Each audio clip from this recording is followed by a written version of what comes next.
को लेकर एफआईआर दर्ज की गई है। एफआईआर में चंपत राय, अनिल मिश्रा का नाम नहीं है। गैर जमानती धाराओं में ये एफआईआर दर्ज हुई है और जिन लोगों के नाम है वो है टिन्नू यादव, लवकुश मिश्रा और विकल्प मिश्रा का नाम है। एफआईआर में 8 लोगों के नाम है, यानी ये पूरी तरह से नामजद एफआईआर। 6 कैशियर के नाम है। ट्रस्ट से जुड़े किसी भी सदस्य का नाम एफआईआर में नहीं है। जानकारी तो यह भी है और बड़ी खबर है कि चंपत राय ट्रस्ट से इस्तीफा दे सकते हैं, यह सूत्र बता रहे हैं। मनीष यादव हमारे सहयोगी जुड़ चुके हैं, सीधे उनका रुख करते हैं। मनीष, बहुत दिनों से सियासी हमले थे कि आखिरकार एफआईआर दर्ज क्यों नहीं, कब कार्रवाई होगी, एसआईटी की जांच भी हो गई, अब यह एफआईआर दर्ज हुई है, पूरी जानकारी और आगे क्या एक्शन?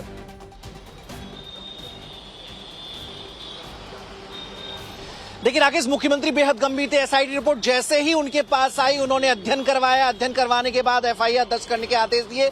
कृष्ण मोहन जो कि ट्रस्ट के सदस्य हैं, उनकी ओर से एफआईआर राम जन्मभूमि थाने अयोध्या में दर्ज करवाई गई है। 8 ज्ञात लोग और बाकी अज्ञात लोगों के नाम ये एफआईआर दर्ज कराई है। मतलब पुलिस की विवेचना में अगर उन्हें लगता है कि इनके साथ कुछ और लोग हो सकते हैं तो उनके नाम भी एफआईआर में शामिल किए जाएंगे। रामशंकर यादव, टिन्नू यादव, जिनका जिक्र बार बार आ रहा था, उनके खिलाफ भी एफआईआर दर्ज हुई है। अनुकल्प मिश्रा, उनके खिलाफ भी एफआईआर दर्ज हुई है। कुछ बड़े नाम और हो सकते हैं, थोड़ा सा इंतजार उसके लिए करना पड़ेगा, थोड़ी तस्वीर साफ हो जाए। जिन धाराओं में एफआईआर दर्ज हुई है उसमें 306 है। कोई भी कर्मचारी अपने नियोक्ता के खिलाफ संपत्ति की चोरी करता है तो उसमें यह धारा लगती है, 7 साल की सजा है। 316/5।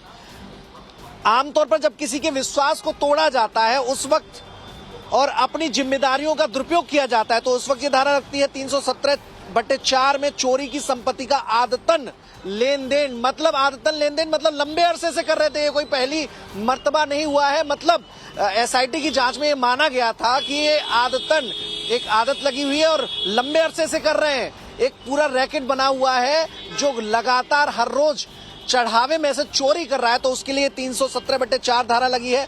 317/5 राकेश धारा लगी है, चोरी की संपत्ति को छिपाने, बेचने, ठिकाने लगाने, उसके निपटान में सहायता करना। 3 साल तक की सजा इसमें होती है। 61 धारा आपराधिक षड्यंत्र से संबंधित धारा है, जब 2 या 2 से ज्यादा लोग मिलकर एक अपराध की योजना बनाए। मतलब एक नेक्सस था जिसमें कई सारे लोग मिले हुए थे और 8 के नाम एफआईआर में शामिल है। बाकी खुलासा पुलिस की विवेचना में हो जाएगा। तो उसमें ये धारा लगी है 3/5, जब एक अपराध कई व्यक्तियों द्वारा साझा मंशा से, मतलब कॉमन इंटेंशन जब होती है, तब इस धारा का इस्तेमाल अपराधी के खिलाफ किया जाता है। तो ठीक है, विनोद भी हमारे साथ जुड़ चुके हैं। मनीष, आप हमारे साथ बने रहिए। विनोद मिश्रा भी हमारे सहयोगी इस बड़ी खबर पर जुड़ चुके हैं। विनोद, बहुत सारी बातें थी, बहुत सारी चर्चाएं, लेकिन सबसे पहले बताइए आगे क्या, क्योंकि ये धाराएं ऐसी हैं जो गंभीर हैं और इसमें बहुत जल्द गिरफ्तारियां भी आगे होंगी। बिल्कुल सही कहा आपने, गिरफ्तारियां इसमें होंगी, बड़ी गिरफ्तारियां होंगी। और एक अपडेट मैं देना चाहूंगा, कुछ खबर है कि जो नाम है जिसमें से कुछ नामों का नाम सामने आए जरूर है, लेकिन कुछ नामों के बारे में कहा जा रहा है कि कुछ बड़े नाम भी हो सकते हैं। तो अभी एफआईआर की कॉपी का थोड़ा इंतजार किया जा रहा है, शायद कुछ बड़े नाम भी हों जिनके खिलाफ इस पूरे मामले में एफआईआर दर्ज हो। इसके अलावा जो नेक्स्ट स्टेप होगा वो अगर इसमें ट्रस्ट का कोई मेंबर के खिलाफ अगर एफआईआर नहीं है तो ये माना जा रहा है और ये उम्मीद की जा रही है, और जिस तरह के सोर्सेज लगातार दावा कर रहे हैं, ये हमारे पास जानकारी इस बात की है कि जो ट्रस्ट के मेंबर है, खासतौर पर चंपत राय, अनिल मिश्रा, ये दोनों लोग स्टेप डाउन कर सकते हैं, यानी कि अपने पद से इस्तीफा दे सकते हैं। तो इसका इंतजार करना होगा, ये कब होगा इस पर थोड़ा संशय जरूर है, लेकिन ये होना जरूर है कि ये दोनों लोग स्टेप डाउन करें, क्योंकि जो सोर्सेज है बीएसपी के, उनका कहना है कि जब एफआईआर पूरे मामले में हो गई है और जांच शुरू हो गई है, पुलिस जब इस पूरे मामले में जांच करेगी। नहीं विनोद, मैं आपकी इस बात पर दोबारा लौट कर आता हूं। आपने कहा कि चंपत राय, अनिल मिश्रा, ये लोग स्टेप डाउन करें, कब होगा ये नहीं पता, लेकिन जाहिर सी बात है अब ये सवाल उठेगा, अगर तुरंत इस्तीफा, अगर उन्हें बाहर जाना है और तुरंत नहीं जाते हैं तो ये बातचीत होगी कि एफआईआर में भी नाम नहीं है, चंपत राय भी है, पुलिस जांच ही कर रही है, किस तरीके से जांच होगी। तो क्या ये मानकर चलें कि अगर वो इस्तीफा दे ही रहे तो ये बहुत जल्द इस्तीफा होगा, 1-2 दिन के अंदर हो सकता है?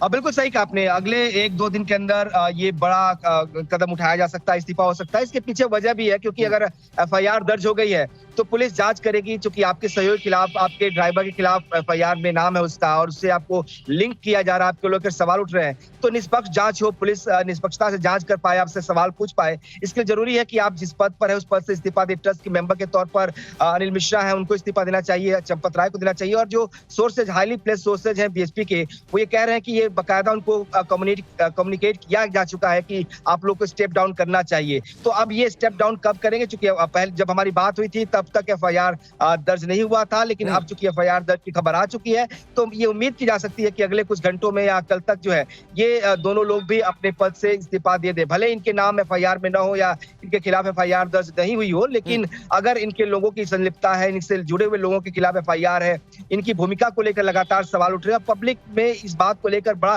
कंफ्यूजन, एक संदेह है, तो जरूरी है कि नैतिकता के आधार पर भी आप इस्तीफा देकर जांच में सहयोग करें। तो उम्मीद की जानी चाहिए कि ये दो लोग भी इस्तीफा देंगे और तो उसके बाद एक निष्पक्ष जांच होगी और कई सारी बड़ी गिरफ्तारियां इस पूरे मामले में होगी। लेकिन जो बड़ी खबर यही है कि जी ठीक है विनोद, मैं आता हूं। दो हमारे सहयोगी इस वक्त जुड़े हुए हैं इस बड़ी खबर पर। चढ़ावा चोरी मामले में एफआईआर दर्ज हुई है, विनोद मिश्रा और मनीष यादव। मनीष, आज की रात क्या ये माने कि अयोध्या में कुछ बड़ी कार्रवाई हो सकती है, गिरफ्तारी किसी की? क्योंकि कल इस पर अरविंद केजरीवाल पहुंच रहे हैं, तो जाहिर सी बात है सियासत होगी, बयानबाजियां भी आएंगी और चंपत राय का इस्तीफा, क्या ये सब कुछ एक साथ बहुत जल्द हो सकता है?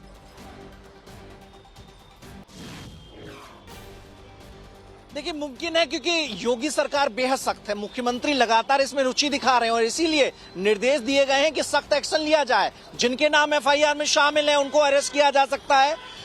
हिरासत में संभावना इस बात की है कि ले लिया होगा और अरेस्ट की खबर भी आ सकती है। इसके अलावा जो ट्रस्ट में बदलाव होना है, ऐसे में बड़े लोग अपनी जिम्मेदारी मानते हुए ट्रस्ट से अलग हो सकते हैं। एफआईआर में भी कुछ बड़े नाम हो सकते हैं। अब क्या ट्रस्ट के जो पदाधिकारी हैं उनके नाम भी हो सकते हैं, उसके लिए बस थोड़ा सा इंतजार। एफआईआर की जो आधिकारिक जो सूची है वो आ जाएगी, उसमें उनके नाम शामिल होंगे तब साफ हो जाएगा। लेकिन बड़े नाम हो सकते हैं ऐसा बताया जा रहा है। तो ऐसे में गंभीरता का अंदाजा लगाया जा सकता है कि कितना नुकसान आस्था और श्रद्धा को पहुंचने वाला था, उसे रोकने की कवायद यहाँ पर होती हुई नजर आई है। क्योंकि करोड़ों लोगों की आस्था राम मंदिर से जुड़ी हुई है और वहां पर जब ऐसी खबर हो तो मुख्यमंत्री आराम से नहीं बैठ सकते। इसीलिए निर्देश दिए गए हैं कि रात में ही कार्रवाई की जाए। नहीं, लेकिन मेरी एक उत्सुकता है जो और लोग मेरी एक जिज्ञासा हो रही है। टिन्नू यादव, आप दोनों लोगों ने कहा, विनोद आपने भी कहा, मनीष ने भी कहा, किसी बड़े व्यक्ति का नाम हो सकता है एफआईआर में और ट्रस्ट से जुड़े किसी पदाधिकारी का नाम है भी नहीं। चंपत राय, अनिल मिश्रा नहीं है, इसका मतलब तो वो बड़ा व्यक्ति कौन हो सकता है? बात को खारिज नहीं कर सकते कि इनके नाम नहीं है, क्योंकि अभी एफआईआर की कॉपी नहीं आई है। जो सोर्सेज बता रहे हैं कि ट्रस्ट के किसी व्यक्ति का नाम नहीं है, इसके आधार पर ये खबरें हैं। लेकिन क्या कोई ट्रस्ट का व्यक्ति है जिसका नाम इसमें है या कोई और शख्स जो इससे जुड़ा हुआ हो सकता है, जिसकी एसआईटी में पूछताछ के बाद जो इसका नाम सामने आया हो? तो ये पहलू है जिसके लिए थोड़ा सा इंतजार करना होगा। लेकिन कुछ नाम चौंकाने वाले भी हो सकते हैं। और दूसरी बड़ी बात है कि जिस तरह की खबरें थी कि एफआईआर के बाद बड़े एक्शन होंगे, लगातार ये माना जा रहा था कि एक्शन बड़े होंगे और ये इस बात को लेकर जो सवाल उठ रहा था कि क्या बिना एफआईआर के एसआईटी के जांच का क्या मतलब है। और सीएम ने इस बात का जिक्र भी किया था कि थोड़ा सा इंतजार करना होगा, एसआईटी की रिपोर्ट के आधार पर बड़ी कार्रवाई होगी। तो वो कार्रवाई हम देख रहे हैं कि एफआईआर की कार्रवाई जो है यहाँ पर हुई है। एसआईटी की रिपोर्ट के बाद ट्रस्ट ने खुद ये पहल किया है और एफआईआर कराई इस पूरे मामले में। अब देखना है, क्योंकि ट्रस्ट ने एफआईआर कराई है तो वो अपने लोगों के नाम शायद उसने न दिए हो एफआईआर में, लेकिन पुलिस जब इन्वेस्टिगेशन लेकिन ये दो संभावनाएं आपने जो जताई विनोद, वो ये बातें पहले आपने कहा या बहुत सारी अभी स्थितियां हैं कि ट्रस्ट से जुड़े किसी अधिकारी का नाम नहीं, तो इस आधार पर स्पेकुलेशन है कि चंपत राय, अनिल मिश्रा का नाम नहीं। लेकिन यह भी संभावना है कि हो सकता है अगर कोई बड़ा नाम है तो कौन नाम होगा, क्या इनके भी नाम हो सकते हैं? ये अपने आप में एक अनिश्चितता की स्थिति। और शायद आपने ठीक कहा कि ये एफआईआर की कॉपी आ जाए उसके बाद ही तय होगा आखिरकार बड़ा नाम कौन है। आप दोनों का बहुत बहुत शुक्रिया। आगे आपसे हम संपर्क करेंगे इस बड़ी खबर को लेकर अपडेट लेने के लिए। राम मंदिर चढ़ावा चोरी मामले में आज सीएम योगी के आदेश पर अयोध्या के थाने में एफआईआर दर्ज हुई है। एसआईटी की प्रारंभिक रिपोर्ट के आधार पर एफआईआर दर्ज हुई है। एफआईआर में ट्रस्ट के किसी बड़े अधिकारी का नाम नहीं, ये सूत्र भी बता रहे हैं। लेकिन अभी भी एफआईआर की कॉपी देखने का इंतजार है। एक रिपोर्ट देखिए।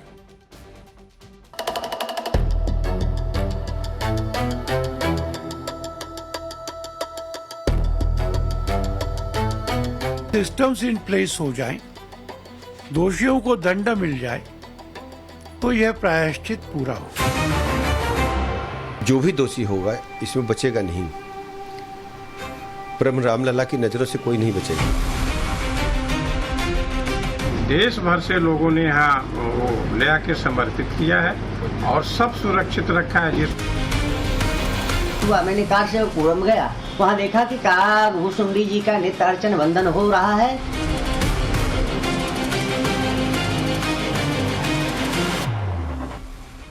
क्या सचमुच राम मंदिर से काकभूषुंडी की चांदी की प्रतिमा चढ़ावा चोरों ने गायब कर दी? क्या राम मंदिर से 200 किलो चांदी की ईंटें गायब हो गईं? रामलला का 3 किलो चांदी वाला दीपक किसने गायब किया? क्या रामलला के कंठार और चांदी की खड़ाऊ सच में चोरी हो गए हैं? एसआईटी की रिपोर्ट में सोने चांदी की चोरी को लेकर क्या क्या लिखा है? एसआईटी की रिपोर्ट में कितने किलो चांदी की चोरी की बात है? इन सवालों का जवाब हर राम भक्त जानना चाहता है। रामलला की दान पेटी पर कितनी डकैती हुई? राम मंदिर से कितना चढ़ावा उड़ाया गया? इसकी मिस्ट्री अभी क्लियर नहीं है। एक तरफ हर रोज नए नए चढ़ावा चोरी के दावे सामने आ रहे हैं, दूसरी तरफ एसआईटी की प्रारंभिक रिपोर्ट सौंपे जाने के बाद आरोपियों पर जल्द एक्शन लेने की मांग तेज हो रही है। अब विश्व हिंदू परिषद ने भी मोर्चा खोल दिया है। वीएचपी का कहना है आरोपियों पर फास्ट ट्रैक कोर्ट में मुकदमा चलना चाहिए। एसआईटी की प्राथमिक रिपोर्ट में हमने सुना है कि कुछ लोग आइडेंटिफाई किए गए, कुछ प्रमाणों का भी संकेत है। इसलिए अब यह स्टेज आ गई है कि इस मामले की एफआईआर हो। पुलिस के वरिष्ठ अधिकारियों को जांच पर लगाना चाहिए। जांच कम से कम समय में पूरा करना चाहिए। पुलिस ये जांच पूरी करके चालान फाइल करे, वह फास्ट ट्रैक कोर्ट में हो, सुनवाई डे टू डे हो। राम भक्तों को संतोष होगा अगर ये सारा मामला पूरा हो के अब से 4-5 महीने में ही सभी अपराधी जेल भेज दिए जाएंगे। अब सवाल है कि क्या ट्रस्ट के बड़े नाम चंपत राय, अनिल मिश्रा, गोपाल राव पर भी एक्शन होगा? क्या इन लोगों को जांच पूरी होने तक अपने पद से इस्तीफा दे देना चाहिए, जिससे जांच प्रभावित न हो? इसी बीच राम मंदिर से चढ़ावे की कई चीजों के चोरी होने की बात सामने आ रही है। अलग अलग दावे किए जा रहे हैं। अनीता भारद्वाज नाम की महिला का आरोप है कि उन्होंने चांदी की काकभूषुंडी चंपत राय को दी थी, तब फोटो और रसीद व्हाट्सएप करने का वादा किया गया, मगर वो काकभूषुंडी कहां है, इसे लेकर जवाब नहीं मिला। सोशल मीडिया पर दावा किया जा रहा है कि चढ़ावा चोरों ने काकभूषुंडी को ही चुरा लिया, लेकिन दूसरी तरफ दावा यह भी है कि काकभूषुंडी पूरी तरह से सुरक्षित है। इसी तरह प्रभु राम की चांदी की चरण पादुका, चांदी का दीपक, रामशिलाएं, सोने और चांदी के आभूषण भी चोरी होने के दावे किए जा रहे हैं, लेकिन दूसरी तरफ चढ़ावे की चीजें सुरक्षित होने की बात सामने आ रही है। समाज विरोधी तत्व हैं, एक भ्रम फैला रहे हैं, उनको एक मौका मिल गया है। जितना सामान जिसने दान किया है मंदिर में, वो चाहे काकभूषुंडी जी का वो मॉडल हो, धनुष बाण हो, तीर हो, गदा हो, हनुमान जी की, देश भर से लोगों ने यहाँ वो ले आके समर्पित किया है और सब सुरक्षित रखा है। जिसको देखना हो, जिन्होंने दिया है, अगर उनके मन में कहीं संदेह हो तो आकर अपना वो देख सकते हैं। सोशल मीडिया पे मैंने देखा कि काकभूषुंडी एक महिला ने जो है दान दी थी, उस काकभूषुंडी के लेकर के सोशल मीडिया पर अफवाह फैलाया जा रहा है कि वह भी चोरी हो गया। वह देखकर मुझे बहुत में मर्माहत हुआ। मैंने कार से पूरम गया, वहाँ देखा कि काकभूषुंडी जी का नित्य अर्चन वंदन हो रहा है, पूजा हो रहा है। मैं उन दानदाताओं, उन श्रद्धालुओं से निवेदन करूंगा जिन्होंने काकभूषुंडी दी है, आकर के कार सेवक पूरम में देख लें। मामला सिर्फ चोरी का नहीं है, करोड़ों राम भक्त की भावना और आस्था का है। मंदिर के पुजारी राम मंदिर के लिए आए चढ़ावे को सुरक्षित बता रहे हैं। दावा किया जा रहा है कि काकभूषुंडी मंदिर में सुरक्षित है, बाकी दान में मिली सारी चीजें भी सुरक्षित हैं। लेकिन अगर ऐसा है तो इस पर ट्रस्ट की ओर से कोई आधिकारिक बयान क्यों नहीं दिया जा रहा है? अगर ये अफवाह है तो ट्रस्ट अफवाह फैलाने वालों का मुंह बंद करने के लिए वीडियो भी जारी कर सकता है। लेकिन अभी तक ट्रस्ट की ओर से ऐसा नहीं किया गया। असदुद्दीन ओवैसी तो सीधे सवाल उठा रहे हैं कि अब पैर में गोली चलेगी या फिर घर पर बुलडोजर चलेगा। बुलडोजर चलेगा या गोली चलेगी? आस्था की बुनियाद पर आपने सब कुछ कर दिया, अब आस्था की बुनियाद पर क्या यह भी बर्दाश्त किया जाएगा? यह सरकार को तय करना है। एफआईआर क्यों नहीं हो रहा है? और फिर एफआईआर अगर होगा तो या गोली चलेगी पैर पे या बुलडोजर चलेगा घर पे, क्योंकि ये तो सिर्फ मुस्लिम समाज के ऊपर ही चल रहा है ना। आम आदमी पार्टी के राज्यसभा सांसद संजय सिंह ने अयोध्या में जमीन घोटाले का दावा किया। आज संजय सिंह ने राम मंदिर चढ़ावा चोरी की जांच कर रही एसआईटी को कुछ दस्तावेज सौंपे और बताया कि अयोध्या में जमीन खरीद में घोटाले किए गए। इसके केंद्र में भी चंपत राय ही थे। 11 सेट कागजों के मैंने जो एसआईटी के अध्यक्ष महोदय हैं और उनके माननीय एक सदस्य भी थे, उनको सौंप दिया। दान की जमीन 1 करोड़ में बेची गई। 9 करोड़ की जमीन 55 करोड़ 47 लाख रुपए में बेची गई। 3 करोड़ की जमीन 24 करोड़ में बेची गई और 3 करोड़ की जो जमीन 24 करोड़ में बेची गई वो नजूल की जमीन बेची गई। इसी बीच खबर है कि श्री राम जन्मभूमि तीर्थ क्षेत्र ट्रस्ट ने प्रधानमंत्री कार्यालय को दिए पत्र के बाद प्रशासन द्वारा मांगी गई जानकारी देने से इनकार किया है। दरअसल 9 जून को स्थानीय बीजेपी नेता डॉक्टर रजनीश सिंह ने पीएमओ को पत्र लिखकर मंदिर ट्रस्ट के वित्तीय लेन देन की जानकारी सार्वजनिक करने की मांग की थी। शिकायत में ट्रस्ट से शुरुआत से अब तक के आय व्यय, दान, बैंक खातों, जमीन खरीद बिक्री और संपत्तियों का पूरा ब्यौरा सार्वजनिक करने की मांग की गई थी। पीएमओ ने शिकायत को जिला प्रशासन को भेजा, जिसके बाद प्रशासन ने ट्रस्ट से जानकारी मांगी, लेकिन ट्रस्ट के सचिव ने जानकारी देने से इनकार कर दिया। ट्रस्ट की ओर से कहा गया कि मामले में एसआईटी जांच जारी है। जांच टीम सभी जरूरी दस्तावेज और रिकॉर्ड जुटा रही है, इसलिए फिलहाल जानकारी साझा नहीं की जा सकती। जो भी दोषी होगा इसमें बचेगा नहीं। ब्रह्म रामलला की नजरों से कोई नहीं बचेगा। निश्चित रूप से जो भी कमियां त्रुटियां हुई हैं उस पर कार्रवाई, और आगे इस तरह की गलतियां, आज इस तरह की चीजें न हो, इसके लिए प्रभावी व्यवस्था देने का काम निश्चित रूप से होगा। फिलहाल राम मंदिर में आस्था के नाम पर किए गए दान को लेकर लोग ट्रस्ट पर भी ट्रस्ट नहीं कर रहे हैं। दूसरी तरफ सबकी नजर अब सरकार के एक्शन पर टिकी है। बीएचपी भी कह रही है कि दोषियों को दंड मिलने पर ही हिंदुओं को संतोष मिलेगा। यह असंभव हो जाए कि राम जी का एक भी पैसा अनअकाउंटेड रहे। ऐसे सिस्टम्स इन प्लेस हो जाएं, दोषियों को दंड मिल जाए, तो यह प्रायश्चित पूरा हो। सवाल करोड़ों हिंदुओं की आस्था का है, विश्वास का है। ऐसे में सरकार को कठोर एक्शन लेकर एक ऐसी नजीर पेश करनी ही होगी जिससे भविष्य में कोई भगवान के मंदिर में चढ़ावे पर डाका डालने की हिम्मत न कर सके। Bureau report, times now Navbharat. तो एक नजीर पेश करनी है और उसमें एक्शन होता हुआ दिखे, इसकी तैयारी भी है, और इसीलिए एफआईआर दर्ज हुई है। राम मंदिर चढ़ावा चोरी में जो एफआईआर दर्ज की गई है उसमें 8 आरोपी नामजद बताए जा रहे हैं। इनमें सबसे ज्यादा जो चेहरे एसआईटी जांच के दौरान सुर्खियों में आए थे उनके बारे में आपको बताता हूं। टिन्नू यादव चंपत राय का बेहद करीबी बताया जाता रहा है। दावा यह किया जाता है कि राम मंदिर में आए चढ़ावे की गिनती तक टिन्नू यादव की पहुंच थी। सब सिस्टम उसकी रडार पर था। अनुकल्प मिश्रा का नाम है।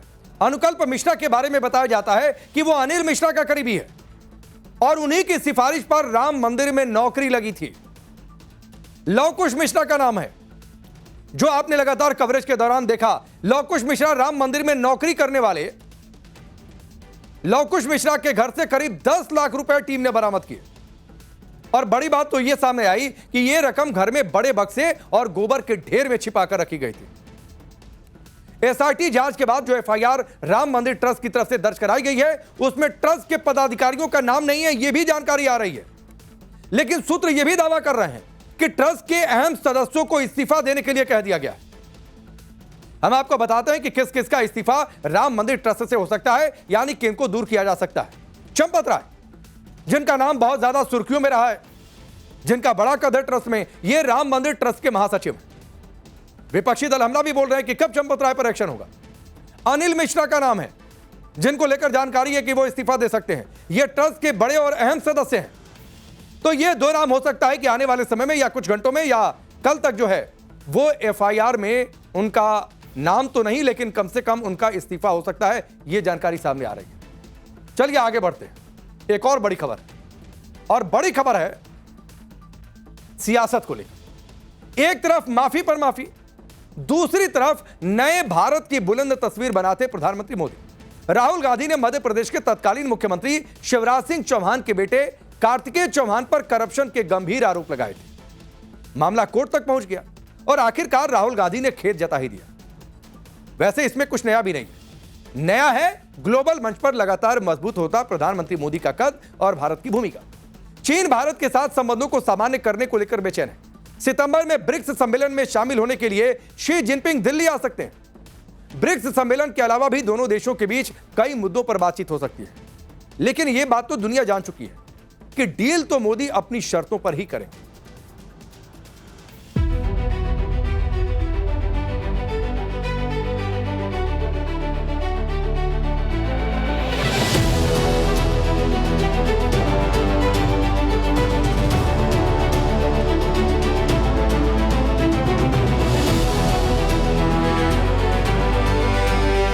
नीति, नियत और नजरिया। दुनिया में मोदी डॉक्ट्रिन अगर विश्वास के पैरामीटर पर खरा उतरा है तो इसके पीछे अहम यही 3 फैक्टर हैं: नीति, नियत और नजरिया। क्रिस्टल क्लियर नीति यानी राष्ट्रहित सर्वोपरि, बेदाग नियत यानी दोस्ती करना और उसे ईमानदारी से निभाना, परस्पर सम्मान और परस्पर हित। स्पष्ट नजरिया यानी 2047 तक भारत को विकसित भारत बनाना। इसी दृष्टि से पीएम मोदी कह चुके हैं कि भारत अगले 1000 वर्षों के रोड मैप पर काम कर रहा है। आज दुनिया देख रही है भारत केवल भविष्य के लिए तैयार नहीं हो रहा है, भारत भविष्य को, और ये बहुत जिम्मेवारी के साथ कह रहा हूं, भारत भविष्य को आकार दे रहा है। मोदी के इसी विजन और कन्विक्शन ने वैश्विक स्तर पर उन्हें सबसे ज्यादा विश्वसनीय लीडर के तौर पर पहचान दी है। खास बात यह है कि ग्लोबल ऑर्डर में दुनिया का भरोसा भारत पर कहीं ज्यादा बढ़ा है। सबसे ताजा सर्वे में मोदी दुनिया के मोस्ट ट्रस्टेड यानी सबसे ज्यादा भरोसेमंद लीडर के तौर पर उभरे हैं। अब तक सुपर पावर के तौर पर जाने जाने वाले रूस, चीन, अमेरिका जैसे देशों पर दुनिया का भरोसा घटा है। ऑस्ट्रेलियाई थिंक टैंक लोवी इंस्टीट्यूट के सर्वे में दुनिया के भरोसेमंद लीडर के तौर पर मोदी ट्रंप, पुतिन और जिनपिंग से आगे निकल चुके हैं।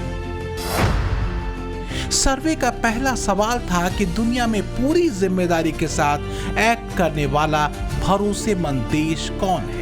इस सवाल के जवाब में 50% लोगों ने भारत पर भरोसा जताया, जबकि अमेरिका पर 31% लोगों ने, तो वहीं रूस पर 11% और चीन को 28% लोगों ने भरोसेमंद माना। यानी सर्वे में आधे लोगों ने भारत को भरोसेमंद माना। इसी तरह सर्वे में एक और सवाल लोगों से पूछा गया, वैश्विक मामलों में कौन सा लीडर फैसले लेने में ज्यादा भरोसेमंद है और कॉन्फिडेंट दिखता है। इसमें सबसे ज्यादा 32% लोगों ने मोदी पर भरोसा जताया, जबकि 21% लोगों ने ट्रंप का नाम लिया। पुतिन को 8% लोगों ने पसंद बताया, जबकि जिनपिंग पर 20% लोगों ने भरोसा जताया। बीते करीब 1.5 वर्षों में ये बात ट्रंप को समझ आ चुकी है कि भारत से पार पाना उनके लिए मुश्किल है। मोदी के भारत को न तो डिक्टेट किया जा सकता है और न ही उस पर दबाव बनाया जा सकता है, क्योंकि भारत बीते 12 वर्षों में दुनिया के एक भरोसेमंद मित्र के तौर पर उभरा है, जो याचक की भूमिका में नहीं बल्कि तेज रफ्तार ग्रोथ इंजन की भूमिका में है। ये बात चीन को भी समझ आ चुकी है। यही वजह है कि बीते कुछ वर्षों में चीन ने भारत के साथ संबंधों को सामान्य करने की दिशा में तेजी दिखाई है। चीन अब भारत के साथ नई शुरुआत करने को बेताब है। इसके संकेत भारत आए चीनी विदेश मंत्री वांग यी ने दिए। पहले वांग यी ने एनएसए अजीत डोभाल के साथ ब्रिक्स सम्मेलन में बैठक की। इसके बाद वो प्रधानमंत्री नरेंद्र मोदी से भी मिले।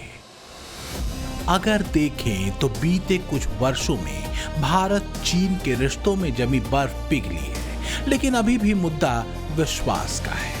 हालांकि दोनों देशों ने धीरे धीरे लेकिन लगातार संवादों में कई मुद्दों पर सहमति बनाई भी है।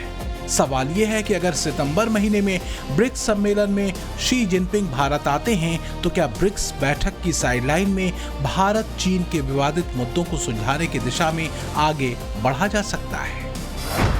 ये मुद्दे हैं भारत चीन सीमा विवाद, दलाई लामा के उत्तराधिकारी का मुद्दा, वन बेल्ट वन रोड और सीपेक का मुद्दा, पाकिस्तान को चीन का रणनीतिक समर्थन और ग्लोबल साउथ में नेतृत्व की प्रतिस्पर्धा।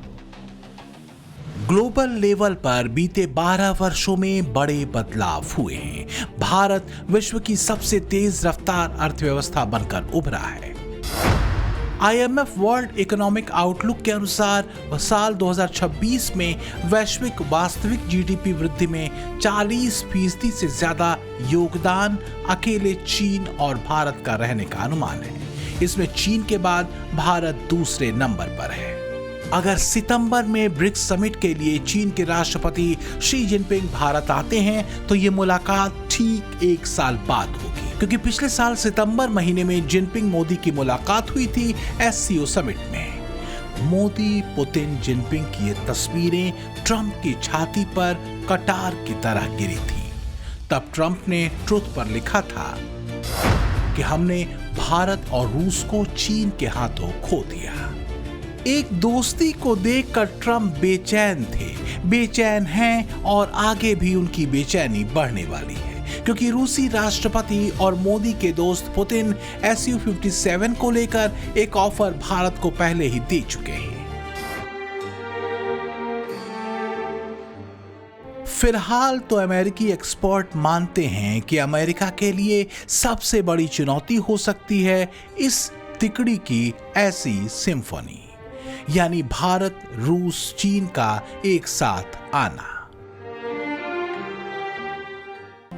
एक लाइन पर भारत रूस और चीन तो कम से कम सहमत हो ही रहे हैं। ग्लोबल ऑर्डर का मल्टीपोलर होना और नई वैश्विक व्यवस्था की बदलती तस्वीर में भारत एक भरोसेमंद शक्ति के रूप में उभरा है कि 21वीं सदी भारत की होगी।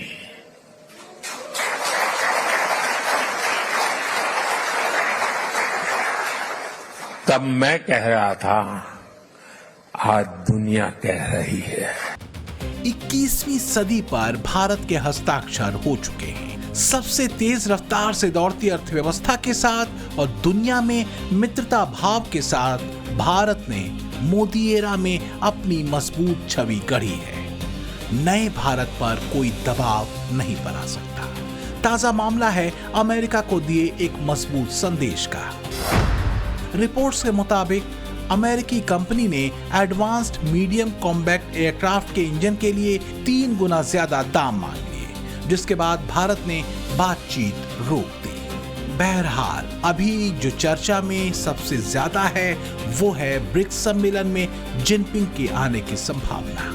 और जिनपिंग का आना तब होगा जब बांग्लादेश और चीन तीस्ता नदी परियोजना पर सहयोग करने को सहमत हुए हैं, जिसका सीधा असर भारत चीन संबंधों पर भी पड़ सकता है, क्योंकि तीस्ता नदी परियोजना में चीन के शामिल होने से भारत के पूर्वोत्तर राज्यों के लिए खतरा बढ़ने की आशंका है। तीस्ता नदी के पानी के बंटवारे को लेकर भारत और बांग्लादेश में विवाद है। जल बंटवारे पर अभी भी सहमति दोनों देशों के बीच नहीं बनी है। ऐसे में चीन की एंट्री समस्या को और जटिल बना सकती है। एक बात सीधी है, भारत चीन के संबंधों में जो सबसे बड़ा रोड़ा है वो है अविश्वास का, और पहल भारत को नहीं चीन को करनी होगी। ये विश्वास तभी मजबूत हो सकता है जब भारत चीन संबंधों में पारदर्शिता बढ़े, और जाहिर है ये तब तक नहीं हो सकता जब तक चीन कभी पाकिस्तान के साथ तो कभी बांग्लादेश के साथ मिलकर भारत के लिए असहज स्थिति बनाए। मोदी रेजिम में तो कभी नहीं। Bureau report, times now, Navbharat. Asaduddin Owaisi बहुत गुस्से में, पासपोर्ट विवाद में तमतमाए हुए हैं। पूछ रहे हैं कि बीजेपी की सदस्यता लेना ही क्या भारत की नागरिकता का पैमाना होगा। ओवैसी के गुस्से की वजह पासपोर्ट कंट्रोवर्सी में एनआरसी की एंट्री है, जिसे लेकर बीजेपी के एक नेता का दावा है कि यही एक दस्तावेज भारतीय होने के लिए काफी होगा। रिपोर्ट देखिए। आधार कार्ड तो पहचान और पते का प्रमाण है। वोटर आईडी मतदाता सूची में नाम होने का सबूत है। पैन कार्ड वो दस्तावेज है जो टैक्स पेयर्स का जरिया है। राशन कार्ड कल्याणकारी योजनाओं का प्रमाण है। ड्राइविंग लाइसेंस का मतलब वाहन चलाने की अनिवार्यता पूरा करना है। बैंक पासपोर्ट के जरिए बैंक से जुड़े लेन देन हो सकते हैं, और पासपोर्ट सिर्फ एक ट्रैवल डॉक्यूमेंट है। तो फिर क्या है भारतीय नागरिकता का प्रमाण? यही सवाल पूरा सोशल मीडिया पूछ रहा है, पूरा विपक्ष पूछ रहा है, और वो लोग पूछ रहे हैं जिनके पास कई सारे दस्तावेज तो हैं, मगर ये मालूम नहीं कि नागरिकता साबित करने के लिए उन्हें क्या करना होगा। पासपोर्ट सेवा दिवस के मौके पर विदेश मंत्रालय के अधिकारियों ने ये साफ किया कि पासपोर्ट भारतीय नागरिकों को ही जारी किया जाता है, लेकिन पासपोर्ट एक ट्रैवल डॉक्यूमेंट है, इससे नागरिकता साबित नहीं होती है। विदेश मंत्रालय के इस बयान के बाद अब हर कोई इसी बात पर बहस कर रहा है कि आखिरकार किसी व्यक्ति के भारतीय होने का कानूनी पैमाना और आधार क्या है। असदुद्दीन ओवैसी तो बाकायदा प्रेस कॉन्फ्रेंस करने आए और ये तंज कसने लगे कि क्या बीजेपी की मेंबरशिप का कार्ड ही नागरिकता का पैमाना होगा। कुछ ऐसे ही सवाल कांग्रेस की तरफ से भी पूछे गए। जिस राह पर देश जा रहा है, अब ऐसा लगता है कि आने वाले दिनों में बीजेपी का मेंबरशिप का कार्ड सिटीजनशिप का हो जाएगा, यही दिख रहा है। अब आप देखिए कि सेक्शन 6 सबसेक्शन 2 और सबसेक्शन ए पासपोर्ट एक्ट का पढ़ लीजिए। वो क्या कहता है कि पासपोर्ट उसी को दिया जाएगा या नहीं, उसको नहीं दिया जाएगा जो भारत का नागरिक नहीं है। अब बताइए क्या करें हम। मोदी सरकार का कहना है कि पासपोर्ट नागरिकता का प्रमाण नहीं है। अगर ऐसा है तो पासपोर्ट इशू करने से पहले जो सरकार जांच करती है, जो पुलिस वाला घर आता है, वो क्यों आते हैं? और क्या इससे माना जाए कि हिंदुस्तान का पासपोर्ट गैर हिंदुस्तानियों को भी इशू हो सकता है? जो विपक्ष का तर्क है वही आम जनता के सवाल हैं, जिस पर विदेश मंत्रालय नियमों की दलील देता है, और इसके लिए पासपोर्ट एक्ट 1967 की धारा 20 को आगे बढ़ाया गया। यह धारा कहती है कि भारत सरकार किसी ऐसे व्यक्ति को पासपोर्ट जारी करने की इजाजत देती है जो भारत का नागरिक नहीं है, बशर्ते ऐसा करना जनहित में हो। विदेश मंत्रालय ने 2013 में बॉम्बे हाईकोर्ट के एक फैसले को आधार बनाया है, जिसमें कोर्ट ने एक फैसले में साफ कहा था कि पासपोर्ट को नागरिकता का अंतिम प्रमाण नहीं माना जा सकता। यानी पासपोर्ट के मामले में ना तो हालिया समय में कोई बदलाव हुए हैं और ना ही मोदी सरकार में कोई नए नियम जोड़े गए हैं। इसी आधार पर सरकार का अपना पक्ष है, और ये कि जो कांग्रेस के जमाने से चला आ रहा है उसे ही गलत क्यों साबित करने पे तुला है विपक्ष। सिटीजनशिप के बारे में जिस तरह की बात की जाती है, ये तो करीब 60 के दशक में तभी ये रूल कांग्रेस की तरफ से ही कहा गया था। ट्रैवल डॉक्यूमेंट ही है, पासपोर्ट और क्या है। अगर मान लीजिए पासपोर्ट तो कई लोगों को सरकार देती है, तो वो सिटीजन ही होंगे, ऐसा नहीं है। मगर बात तकनीकी पहलू की बजाय आम सहूलियत की भी है, जो कि कईयों को जायज भी लगती है, क्योंकि एसआईआर से जुड़ी एक सुनवाई के दौरान सुप्रीम कोर्ट कह चुकी है कि आधार कार्ड का इस्तेमाल सिर्फ पहचान के सबूत के तौर पर किया जाना चाहिए, न कि भारतीय नागरिकता दिखाने के लिए। तो फिर बात वही आ जाती है कि कौन से कानूनी दस्तावेज नागरिकता साबित करेंगे। साल 2019 में एनआरसी से जुड़े एक सवाल पर सरकार की पीआईबी ने बताया कि जन्म स्थान, जन्म प्रमाण पत्र जैसे डॉक्यूमेंट्स जमा करके नागरिकता का प्रूफ दिया जा सकता है। हालांकि कई मामलों में ऐसा पाया गया है कि इस तरीके के डॉक्यूमेंट्स फेक तरीके से भी बनाए जा सकते हैं। ये बड़ा तथ्य है कि जिस शख्स के पास हिंदुस्तानी पासपोर्ट होता है वो दुनिया के 190 से ज्यादा देशों में वैध यात्रा कर सकता है। बिना वीजा के 56 देशों की यात्रा इंडियन पासपोर्ट की बदौलत की जा सकती है। और अगर वही नागरिकता साबित करने वाले सबूत के तौर पर नहीं माना जाएगा तो फिर क्या होगा? क्या पासपोर्ट के बहाने सरकार के एजेंडे में CAA और NRC है, जिस पर बीजेपी कह रही है कि कागज नहीं दिखाएंगे वाला गैंग ज्यादा हल्ला मचा रहा है। पासपोर्ट के आधार पर कोई अपनी नागरिकता नहीं क्लेम कर सकता है। नागरिकता के अलग अलग क्राइटेरिया हैं और उसके लिए जो डॉक्यूमेंट्स होंगे, प्रमाण होंगे, वो बिल्कुल अलग हैं। वो सिटीजनशिप एक्ट के तहत होंगे। पासपोर्ट जो है ये पूरी तरह एक सिर्फ ट्रेवल के पर्पज से है। भारत की नागरिकता के लिए क्या जरूरी है, इसे लेकर कई साल पहले एक एक्ट बनाया गया, जिस पर केंद्रीय गृह मंत्रालय का कहना है कि किसी भी व्यक्ति की नागरिकता 1955 के एक्ट के तहत तय होती है, जिसमें जन्म और वंश, पंजीकरण और नेचुरलाइजेशन या फिर क्षेत्र के विलय से नागरिकता हासिल होती है, क्योंकि भारत ने कभी नेशनल सिटीजनशिप कार्ड जैसा दस्तावेज नहीं बनाया। अब यह नियम क्या है, यह जानना बेहद जरूरी हो जाता है, क्योंकि मामला 140 करोड़ हिंदुस्तानियों की आइडेंटिफिकेशन का है। जन्म और वंश से नागरिकता में 3 बड़े प्रावधान हैं। पहला, 26 जनवरी 1950 से 1 जुलाई 1987 के बीच भारत में जन्मे हर व्यक्ति की नागरिकता भारतीय है। दूसरा, 1987 से 2003 के बीच माता या पिता में से किसी एक का भारतीय नागरिक होना बेहद जरूरी है, तभी यहाँ की नागरिकता मानी जा सकती है। और तीसरा है जो कहता है कि 2003 के बाद माता पिता भारतीय नागरिक होने चाहिए। अगर एक भारतीय है तो दूसरा वैध प्रवासी नहीं होना चाहिए।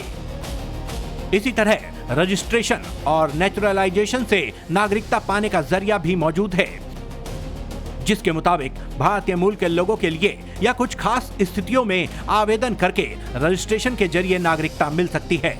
अगर कोई विदेशी नागरिक जो गैर कानूनी प्रवासी ना हो और भारत में लगातार 12 साल तक रहता है तो केंद्र सरकार उसे नेचुरलाइजेशन सर्टिफिकेट दे सकती है।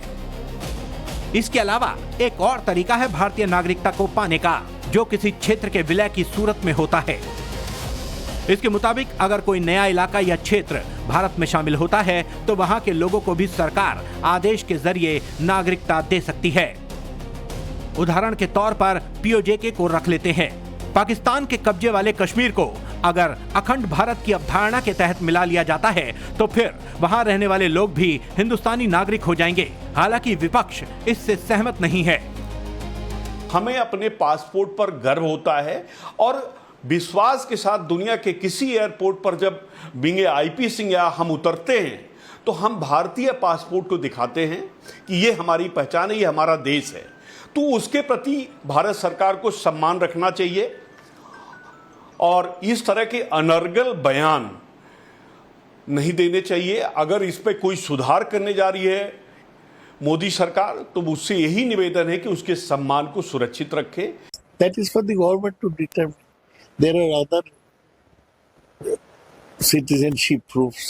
For instance, the Aadhaar card is there. So ME has to tell us what is valid, what is not valid. I do not agree with this. Passport से जुड़ा एक सच ये भी है कि हिंदुस्तान की 140 करोड़ की आबादी में महज 10 से 11 करोड़ लोगों के पास ही वैध पासपोर्ट हैं। मतलब 90% से ज्यादा हिंदुस्तानी बिना पासपोर्ट के रहते हैं। ये लोग इसलिए पासपोर्ट बनवाना जरूरी नहीं मानते क्योंकि विदेश यात्राओं को लेकर बहुत ज्यादा फ्यूचर प्लान फोकस नहीं होता। अब पासपोर्ट के लिए सरकार कई नए केंद्र खोलने जा रही है, तो नया मुद्दा खड़ा हो गया है कि नागरिकता के तौर पर आखिर सबूत के तौर पर दिखाएं तो क्या दिखाएं, क्योंकि बहुतों के पास जन्म प्रमाण पत्र नहीं है और दादा परदादाओं की वंशावली का भी उन्हें कुछ अता पता नहीं। ब्यूरो रिपोर्ट, टाइम्स नाउ नव भारत। एक बार फिर से आपको बताते हैं, बड़ी खबर है। राम मंदिर दान चोरी मामले को लेकर बड़ा एक्शन। एफआईआर में नामजद 4 आरोपी हिरासत में लिए जा चुके हैं। जांच के आधार पर एफआईआर में और भी नाम जोड़े जाएंगे, यानी ये आखिरी नाम नहीं है जो आपके सामने आ रहे हैं, और भी नाम इसमें जोड़े जाएंगे। लगातार इसमें कार्रवाई होगी और जैसे जैसे जांच आगे बढ़ेगी लगेगा कि ये आदमी इसमें अब संलिप्त पाया जा रहा है, उसका नाम एफआईआर में जोड़ लिया जाएगा। इस समय की बड़ी खबर, 4 आरोपी हिरासत में लिए जा चुके हैं। जैसे ही एफआईआर दर्ज हुई, एक्शन उस पर शुरू हुआ और 4 को हिरासत में लिया जा चुका। मनीष यादव हमारे साथ जुड़ चुके, सीधे उनका रुख करते हैं। मनीष, क्या जानकारी? और 4 को हिरासत में लिया गया, कस्टडी में है 4।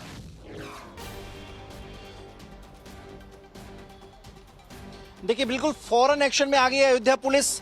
नाम भी सामने आ गए, राकेश, रमाशंकर यादव, टिन्नू, जिनका जिक्र बार बार आ रहा था, अनुकल्प मिश्र, जिन पर 5 जून को भी पहली दफा ट्रस्ट को शक हुआ था, उनके घर की तलाशी हुई थी, अविनाश शुक्ला, करुणेश पांडे, लवकुश मिश्र, रमाशंकर मिश्र, सुभाष श्रीवास्तव और मनीष कुमार यादव, जो कि टिन्नू का भतीजा है। ये 8 नाम है और अभी कहानी यहां पर खत्म नहीं हुई है। विवेचना जैसे जैसे आगे बढ़ेगी, इनके साथ जो जो लोग होंगे सब तक पुलिस पहुंचेगी और सबको कार्रवाई की जद में लाया जाएगा। 4 लोग हिरासत में लिए गए हैं, बाकी 4 की तलाश में भी पुलिस की टीम गठित कर दी गई है। मुख्यमंत्री बेहद गंभीर हैं। राम मंदिर का मसला जैसे ही चर्चा में आया, मुख्यमंत्री ने पल पल की जानकारी ली और अब एफआईआर दर्ज कराने के आदेश दिए। 8 लोगों के नाम एफआईआर दर्ज हुई है। ट्रस्ट की ओर से रिकमेंड किया गया था एसआईटी जांच के लिए और ट्रस्ट ने ही एफआईआर दर्ज कराई है। एसआईटी में जो बिंदु सामने आए उसमें सीसीटीवी फुटेज अहम साक्ष्य बना है, चूंकि सीसीटीवी फुटेज में 6 कैशियर रिकॉर्ड हुए हैं जो चढ़ावा चोरी का पैसा है वो लाते और ले जाते हुए, तो ऐसे में वो सीधे सीधे इस कार्रवाई की जद में आए। बाकी 2 ट्रस्ट के जो पदाधिकारी हैं, टुन्नू यादव है, मनीष यादव है, सुभाष श्रीवास्तव, ये लोग ऐसे हैं जो जिनके ऊपर चढ़ावा चोरी प्रक्रिया में शामिल होने का आरोप है। वो इन सब के साथ साठगांठ करके इतने दिनों से चढ़ावा चोरी का गबन कर रहे थे। जो धाराएं लगी हैं वो भी इस हिसाब से लगी हुई है कि संगठित नेक्सस चलाया जा रहा था, एक ऑर्गेनाइज्ड क्राइम को अंजाम दिया जा रहा था। राम मंदिर की चढ़ावा चोरी की जा रही थी जिससे करोड़ों लोगों की आस्था को नुकसान पहुंचा। राकेश, ठेस पहुंची। लेकिन मनीष, 2 बातें, एक तो यह है कि और भी नाम जांच के बाद एफआईआर में जोड़े जा सकते हैं। दूसरी बातचीत है कि नाक के नीचे ये सभी लोग वहां पर रामधन में हेराफेरी कर रहे थे, जो आरोप लगे हैं उसके मुताबिक एफआईआर में नामजद हैं, हिरासत में भी लिए गए हैं। आगे जाहिर सी बात है गिरफ्तारी भी हो जाएगी शुरुआती पूछताछ के बाद। तो सवाल है जिनके नाम को लेकर बार बार विपक्ष उठा रहा था, चंपत राय, अनिल मिश्रा, ये इस्तीफा देंगे, बाहर जाएंगे, जांच में किसी तरीके का कोई दखल नहीं, ये सब कुछ लग रहा है सुनिश्चित हो जाएगा कल तक।